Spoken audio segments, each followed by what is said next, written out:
All student. Previous video में हम लोगों ने कैपिटल स्ट्रक्चर की थ्योरीज़ के बारे में डिस्कस किया था। कैपिटल स्ट्रक्चर की 4 थ्योरी होती है। फर्स्ट हमने net income, second net operating income, third MM approach और फोर्थ हमने ट्रेडिशनल थ्योरी का डिस्कस किया। अब उसी पर ही कुछ क्वेश्चन आधारित हैं जिन क्वेश्चन के बारे में हम लोग डिस्कस करेंगे। तो चलिए फर्स्ट क्वेश्चन देखते हैं हम लोग आज। फर्स्ट क्वेश्चन है आपका, a company accept net income 2 lakh, it has 5 lakh debenture of 8% rate of interest, यानी कि रेट ऑफ डिबेंचर का जो रेट ऑफ इंटरेस्ट है वो कितना है 8%। ठीक है, 5 लाख के डिबेंचर है। The equity capitalization rate of the company is 10%। Equity का जो कैपिटलाइजेशन रेट है वो कितना है 10%। Calculate the value of the company, आपको कंपनी का वैल्यू मूल्य पता करना है। एंड ओवरऑल कैपिटलाइजेशन रेट, आपको KO यानी कि KO का मीन्स क्या हो गया, ओवरऑल कैपिटलाइजेशन रेट भी पता करनी है। 2 नेट इनकम अप्रोच, आपको नेट इनकम अप्रोच के अकॉर्डिंग यानी फर्स्ट थ्योरी के अकॉर्डिंग कैलकुलेशन करना है। और इग्नोरिंग इनकम टैक्स, आपको इनकम टैक्स को नहीं मानना है। राइट, तो फर्स्ट क्वेश्चंस आपका जो है उसमें इंफॉर्मेशन क्या दे रखी है, नेट इनकम दे रखा है 2 लाख। ठीक है, डिबेंचर दे रखे हैं 5 लाख 1% की रेट से, और आपको कैपिटलाइजेशन रेट दे रखा है 10%। ठीक है, और हमें NI कैलकुलेट करना है। राइट, तो देखिए फर्स्ट ऑफ ऑल हम क्वेश्चंस का डिस्कस करते हैं। तो देखिए क्वेश्चंस में आपको बिल्कुल दे रखा है calculation total value of the firm हम कैलकुलेट करेंगे, जिसमें आपको EBIT दे रखा था क्वेश्चन में, कितना दे रखा था 2 लाख। राइट, और 2 लाख में से जैसे ही हमने इंटरेस्ट लेस किया, क्योंकि 5 लाख आपके क्या है डिबेंचर, और रेट क्या है 8% की रेट पे 5% के डिबेंचर है। 5% पे जब हम 8% का डिबेंचर कैलकुलेट करेंगे इंटरेस्ट, तो कितना आ जाएगा 40,000। जब EBIT जब आपका 2 लाख है, उसमें से 40,000 आपका इंटरेस्ट लेस कर देंगे, तो ये आ जाएगा आपका 1,60,000। और ये प्रॉफिट अवेलेबल किसके लिए होगा, इक्विटी के लिए। ये प्रॉफिट किसका है, इक्विटी का। राइट, अब हमें इक्विटी का प्रॉफिट पता चल गया है कि 1,60,000 है। राइट, अब हम market value of equity share calculate करेंगे। देखिए market value of equity share के लिए आप डायरेक्ट ये यहाँ पे लेस ना करके आप डायरेक्ट क्या कर सकते हैं, फॉर्मूला अप्लाई कर सकते हैं, EBIT माइनस इंटरेस्ट अपॉन आपकी जो रेट दे रखी थी क्वेश्चन में, किसकी दे रखी थी, कि आपको KE की जो रेट है वो क्वेश्चन में गिवन था आपका। ठीक है, तो हम इसकी रेट को डिवाइड कर सकते हैं। तो EBIT कितना था 2 लाख आ जाएगा, माइनस कितना हो जाएगा 40,000, और रेट कितनी है 10%।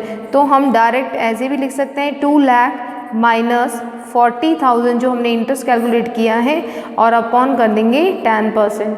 राइट, तो हम इस तरीके से भी कर सकते हैं, और चाहे तो आप बिल्कुल EBIT लिखकर और फिर उसमें से इंटरेस्ट लेस करेंगे, और फिर 1,60,000, और ये हमारा क्या प्रॉफिट किसके लिए है, ये आपका इक्विटी के लिए। और फिर हम market value of equity share निकाल सकते हैं, जिसमें हमने इंटरेस्ट लेस कर चुके हैं 1,60,000 डिवाइडेड बाय 10%। तो आप दोनों तरीके से क्वेश्चंस को कर सकते हैं, चाहे आप इस मेथड से करें, चाहे आप फॉर्मूला लगाकर इस मेथड से। तो आंसर कितना आएगा 16 लाख, 16 लाख जो है वो आपके आंसर आ जाएगा। ये है हमारे मार्केट की प्राइस, किसकी है, इक्विटी की। डिविडेंड आपका क्वेश्चन में गिवन था 5 लाख। अब हम total value of the firm निकालेंगे, तो S मीन्स शेयर का अमाउंट कितना है 16 लाख, और डिबेंचर का कितना है 5 लाख। जब हम इन दोनों को प्लस करेंगे तो कितना आ जाएगा 21 लाख, और ये होगा वैल्यू ऑफ द फर्म। ठीक है, तो बिल्कुल आपको स्टेप वाइज क्वेश्चन करना है, वैसे ही सॉल्व करना है जैसा मेथड में बताया गया था, जो हम डिस्कस कर चुके हैं नेट इनकम अप्रोच में। तो थर्ड स्टेप क्या था इसका, KO का कैलकुलेशन करना। देखिए इसमें क्या था कि calculation of overall cost of capital यानी KO का फॉर्मूला क्या होता है, EBIT upon V multiply 100। EBIT question में कितना था 2 लाख, कैलकुलेट हमने कर लिया आपका वैल्यू का, अभी आपका आया था आंसर 21 लाख। तो 21 लाख और मल्टीप्लाई करेंगे 100 से, तो ये हमारी रेट आ जाएगी KO। ठीक है, जो कि क्वेश्चंस में आपसे कैलकुलेट करने के लिए कहा गया था। तो 9.52% क्या हो जाएगी overall cost of capital. Right, तो ये क्वेश्चन था जिसमें हमने नेट इनकम अप्रोच के तीनों फॉर्मूले अप्लाई किया था। फर्स्ट क्या था, EBIT minus interest upon KE। Second formula था total value of the firm, और total value of the firm निकालने का फार्मूला क्या होता है, S+D। शेयर की जो वैल्यू है मार्केट का और D का जो है डिबेंचर का, उनको प्लस करेंगे तो टोटल वैल्यू आपकी आ जाएगी, और उसके बाद KO आपको कैलकुलेट करना है। तो ये 3 स्टेप है जिसको हमने कैलकुलेट किया, राइट। बात करते हैं सेकंड क्वेश्चन की। सेकंड क्वेश्चन क्या कर रहा है कि एक कंपनी है जिसकी इनकम कितनी है, 1 लाख है। कैपिटल स्ट्रक्चर में वो डिबेंचर और इक्विटी यानी डेप्ट और इक्विटी दोनों को ही इंक्लूड करता है द कैपिटल स्ट्रक्चर, ठीक है। तो उसमें डेप्ट और एज वेल इक्विटी दोनों है, ठीक है। डेप्ट इज ऑफ 4 लाख, यानी कि जो है कैपिटल स्ट्रक्चर है वो टोटल कितना बता रहा है, 4 लाख का बता रहा है। बोरो एट द रेट 10%, कितना बता रहा है, इंटरेस्ट रेट कितना बता रहा है, 10% से। Presently the cost of equity capital of the company 12.50%, जो आपका KE दे रखा है वो कितना है, 12.50। Find out the value of the company overall cost of using the net income approach. देखिए नेट इनकम अप्रोच का क्वेश्चन है, आपको टोटल वैल्यू और KO यानी ओवरऑल कॉस्ट ऑफ वैल्यू निकालना है। इफ डेप्ट इंक्रीज, देखिए यहाँ एक डिफरेंट पॉइंट दे रखा है, क्या कह रहा है, इफ डेप्ट इज इंक्रीज और रिड्यूस 1 लाख। आपको जो डिबेंचर दे रखा है ना 4 लाख, उस 4 लाख को आपको क्या करना है, एक बार डिबेंचर को कम करना है 1 लाख से, यानी एक बार हम डिबेंचर को यूज़ करेंगे 4 लाख से जो क्वेश्चन में दे रखा था। और यहाँ जो ये लाइन दे रखी है स्पेशल कि आपको क्या करना है, 2 बार कैलकुलेशन करनी है। 2 बार कैलकुलेशन में क्या है, 1 लाख से आपको डिबेंचर को कम करना है यानी 3 लाख यूज़ करना है, और एक बार डिबेंचर को ज़्यादा करना है यानी 1 लाख से।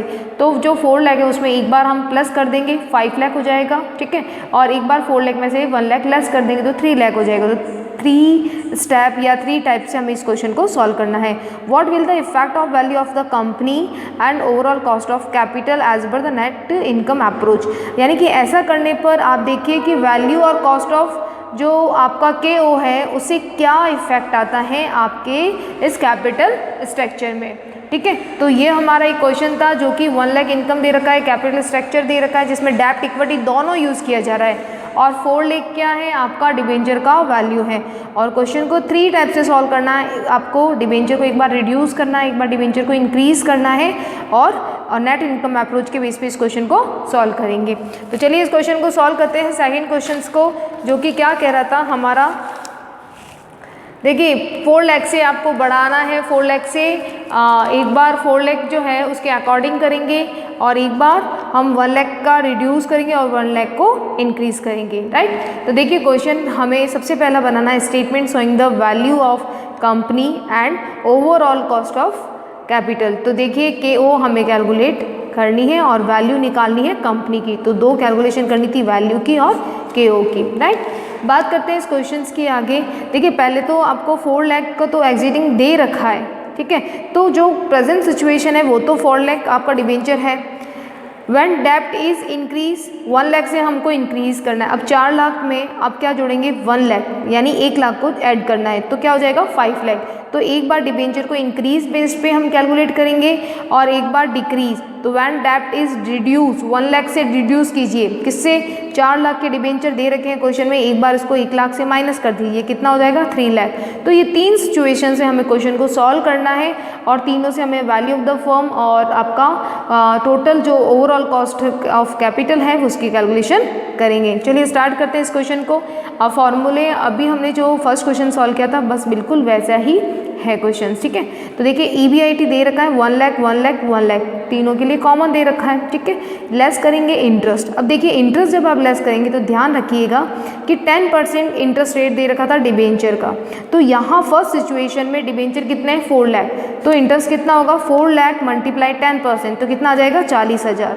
सेकेंड में डिबेंचर कितना है 5 लाख है, 5 लाख मल्टीप्लाई 10% 50,000, एंड 3 लाख है थर्ड सिचुएशन में, मल्टीप्लाई करेंगे 3 lakh multiply 10%, it's come to 30,000। बिल्कुल। अब हमें निकालना है अर्निंग टू इक्विटी होल्डर्स। तो 1 लाख में से 40,000 जब हम लेस कर देंगे तो कितना आएगा 60,000। ये 60,000 किसके लिए, इक्विटी शेयर होल्डर वालों के लिए है। फिर ये 50,000 हमने लेस किया और फिर 30,000 हमने लेस किया तो कितना आ जाएगा 70,000। ये तीनों ही किसके लिए, इक्विटी शेयर होल्डर्स के लिए है, राइट। अब देखिए के ई का मतलब हो गया आपका जो कॉस्ट ऑफ कैपिटल है, इक्विटी की रेट दे रखी है 12.50।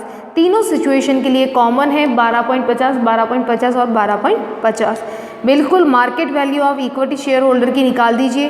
क्या होता है, earning for profit share holder कितना है 60,000 जो हमने यहाँ कैलकुलेट किया, डिवाइड करना है 12.50। यहाँ पे भी 50,000 दे रखा था इक्विटी का प्रॉफिट और 12.50 इसकी रेट है कैपिटल की, ठीक है। और यहाँ पे 70,000 है और रेट कितना है 12.50। तो बिल्कुल मार्केट प्राइस निकल जाएगी हमारे शेयर होल्डर की।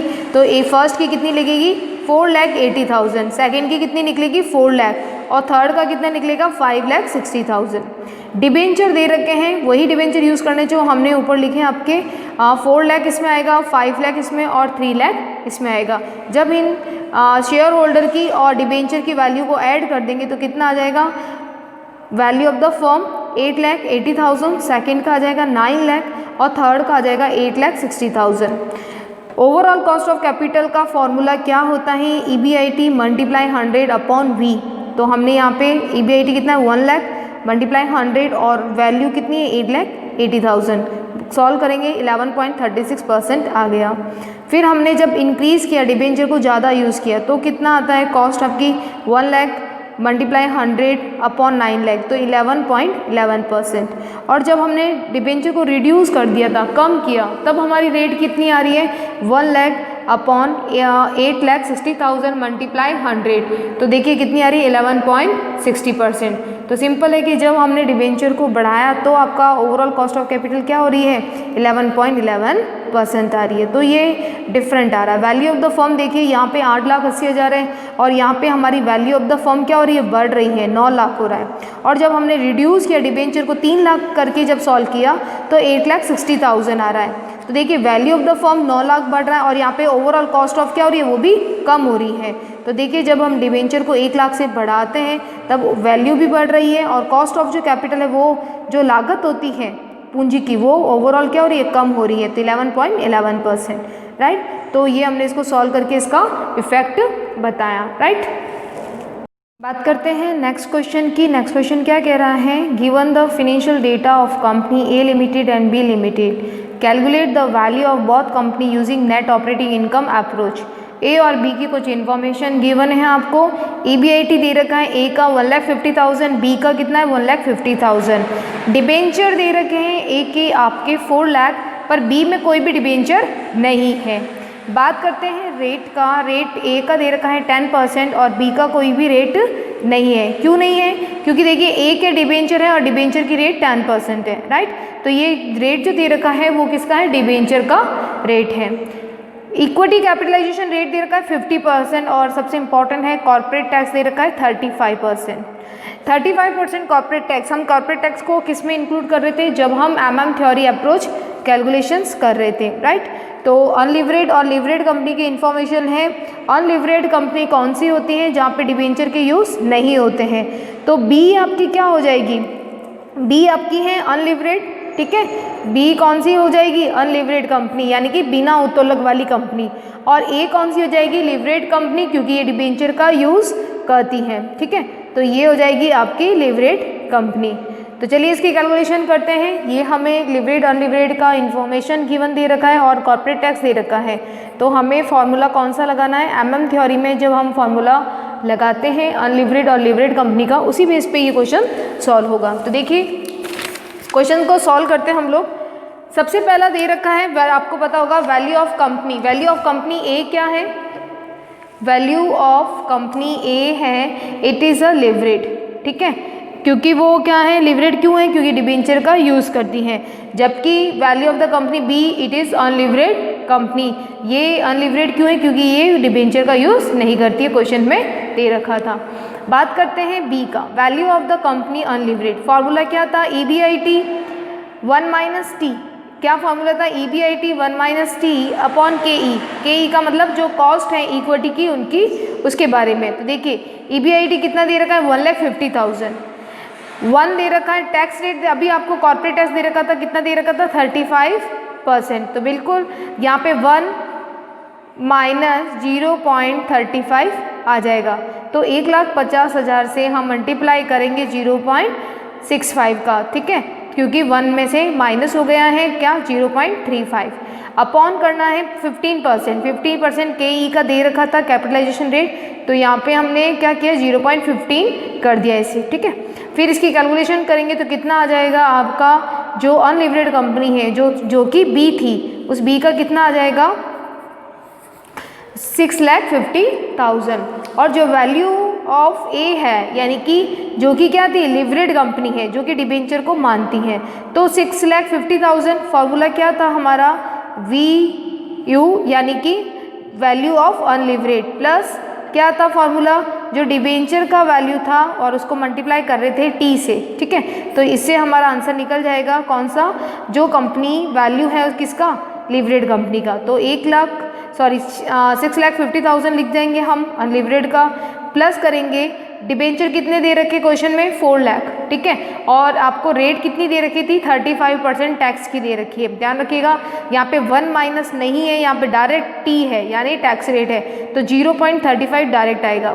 तो 6,50,000 4 लाख को मल्टीप्लाई करेंगे 0.35 से, तो ये आ जाएगा 1,40,000, और ये क्या आ जाएगा आंसर 7,90,000, ये क्या आ जाएगा, ये लिवरेड कंपनी की वैल्यू आ जाएगी। तो देखिए जब हम डिबेंचर का यूज़ नहीं करते, वो कंपनी कौन सी थी जो डिबेंचर का यूज़ नहीं करती है, वो है B कंपनी, तो B की जो वैल्यू आ रही है वो आ रही है 6,50,000, ठीक है, और A जो है वो कंपनी कौन सी होगी लिवरेड कंपनी, और उसकी वैल्यू कितनी आ रही है 7,90,000। तो इसका मतलब क्या है कि जब हम डिबेंचर का यूज़ करते हैं जिसे हम क्या कहते हैं लिवरेड कंपनी, और उसकी वैल्यू क्या आ रही है ज़्यादा आ रही है, ठीक है, जब डिबेंचर का। लेकिन जब हम डिबेंचर का यूज़ नहीं करते हैं जिसे हम कहते हैं अनलिवरेड कंपनी या बिना उत्तोलक वाली कंपनी, और उसकी वैल्यू कम आ रही है 6,50,000, तो इसमें यहाँ पे कौन बेटर है, A बेटर है। क्यों बेटर है, क्योंकि डिबेंचर का यूज़ कर रहा है, उसकी वैल्यू है वो ज़्यादा आ रही है, तो हम क्या लिखेंगे A कंपनी जो कि लिवरेड कंपनी है is better comparison to B के, राइट। तो ये जो क्वेश्चन था वो था आपका अप्रोच का जो क्वेश्चन था उसके बारे में, क्योंकि यहाँ पे कॉर्पोरेट टैक्स गिवन था, और सेकंड ये इन्फॉर्मेशन जो थी लिवरेड अनलिवरेड की इन्फॉर्मेशन, क्योंकि इसमें डायरेक्ट नहीं पूछा गया था आपको क्वेश्चन में कि अप्रोच के बेस पे क्वेश्चन सॉल्व कीजिए। यहाँ पे हमें क्या था क्वेश्चन का हिंट किया था, एक तो कॉर्पोरेट टैक्स गिवन था, दूसरा ये जो इन्फॉर्मेशन थी वो रिलेटेड किसके थी लिवरेड अनलिवरेड कंपनी की इन्फॉर्मेशन गिवन थी। देन हमने फॉर्मूला लगाया और इसको सॉल्व किया, और सॉल्व करने पर हमारी जो लिवरेड कंपनी उसकी वैल्यू ज़्यादा आ रही थी। Okay, thank you.